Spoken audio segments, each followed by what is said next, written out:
across the heart of Cowboys country. It's your opportunity to ask questions to Cowboys insider Mickey Spagnola. This is Silver Star Nation Interactive. Oh, this is going to be a good show. The questions have just been pouring in the last few days following another disappointing performance from the Cowboys offense. Welcome to the Silver Star Nation Interactive Show, everyone. I'm Ben Creighton filling in for Wes Moore today. This show is for all of you Cowboy fans. This is your chance to have your questions answered. Make sure to use the hashtag AskMickey, and your question may end up on here. And speaking of Mickey, let's bring in the man of the hour. Mickey Spagnola joins us from the Star in Frisco. Mickey, how you doing aside from the loss on Sunday? Hope it was a decent trip at least to the Pacific Northwest. Oh, it's always a decent trip to the Pacific Northwest, and I'm doing just fine. Good to be with you, Ben. All right, let's get things going. Right off the bat, what's the latest with Sean Lee and that hamstring injury? Yeah, it looks like he restrained the hamstring that was bothering him going into the game, and I think they're going to be a little bit more conservative this time around with it. So to me, when I hear that, he's going to miss a game or two.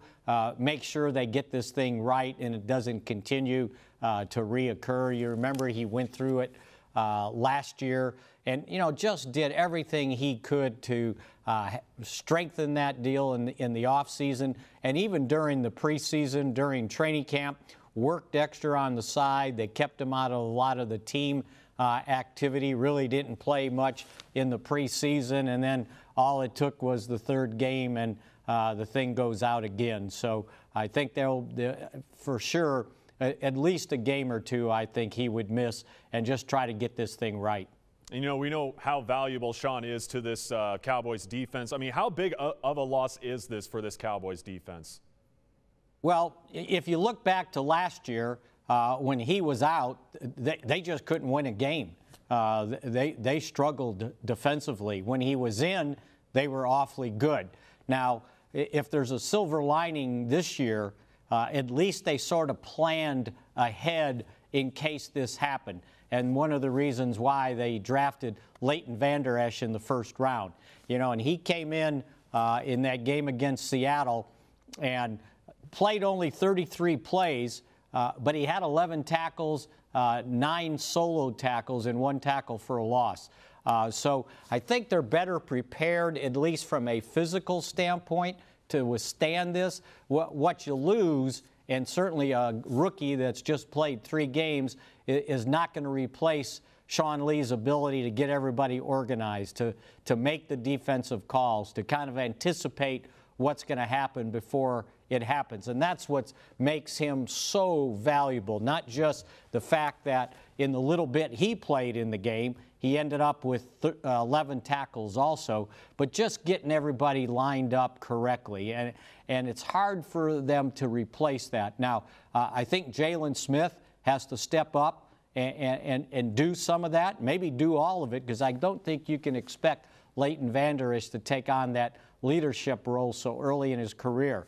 Give him a year, and I think he can do that. And I think you saw how versatile he is on the defense with his ability to move laterally and to be where the ball's coming from. So good thing that he's there.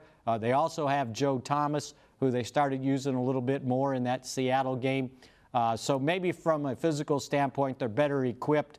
But from a leadership standpoint, boy, it's sure hard to replace Sean Lee.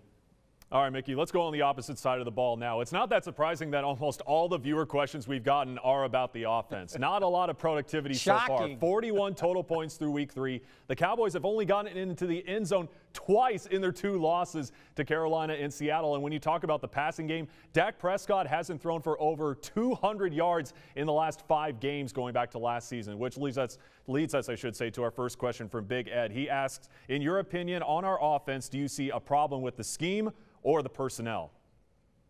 I see a problem with the offensive line to start off with. If you look at the games they've lost, he's been sacked 11 times, hit 20 times. And a hit in the NFL on the statistics sheet means the quarterback's either getting hit right before he throws the ball or right after or as he throws the ball. So that'll create a problem for a quarterback for sure.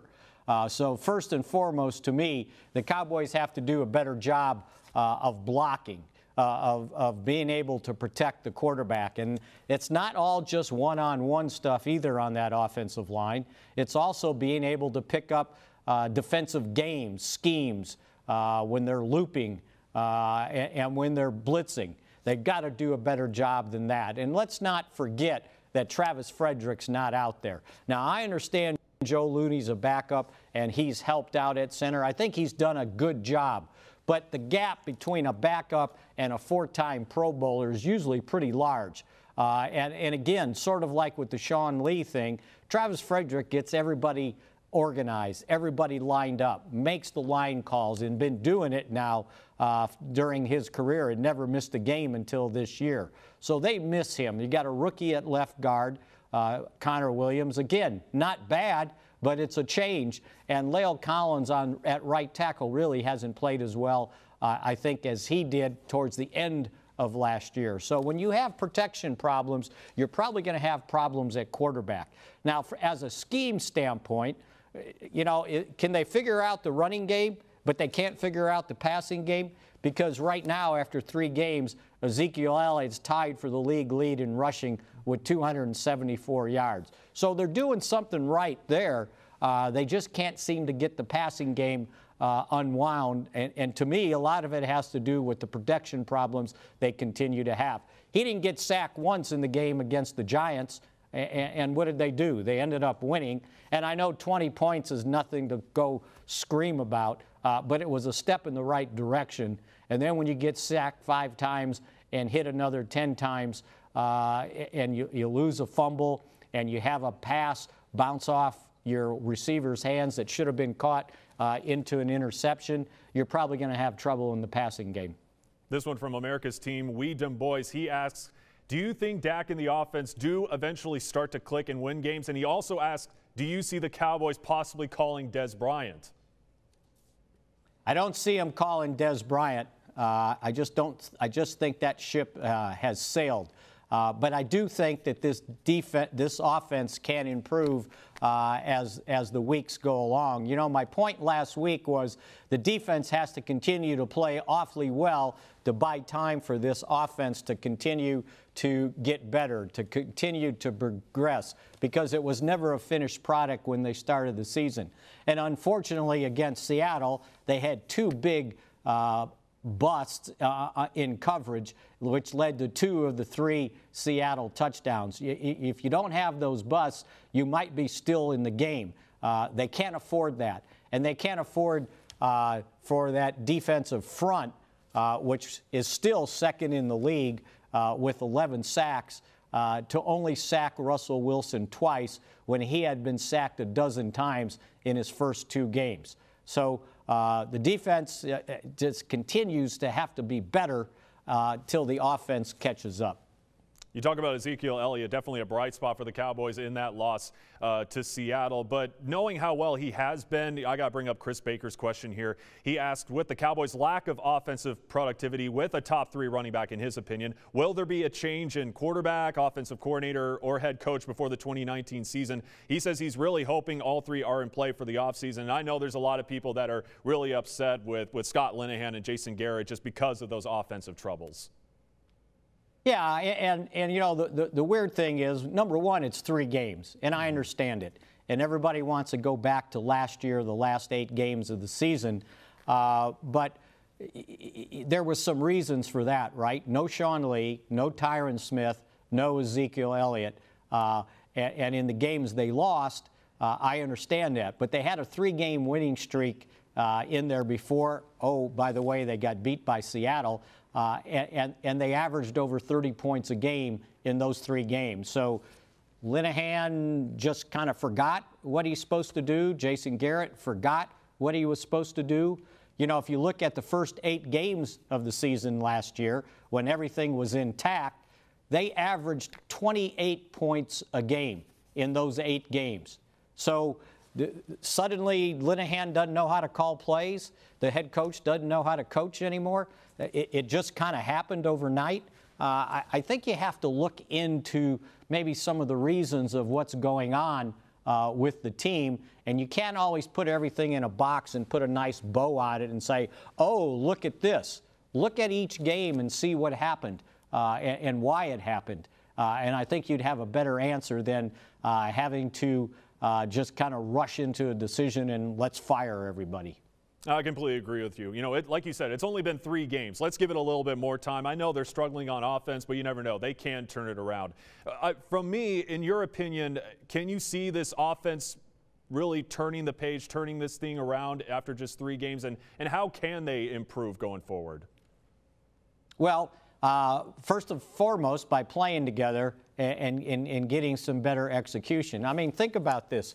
You've got 2 different guys now starting on the offensive line. You almost have a whole new host of receivers.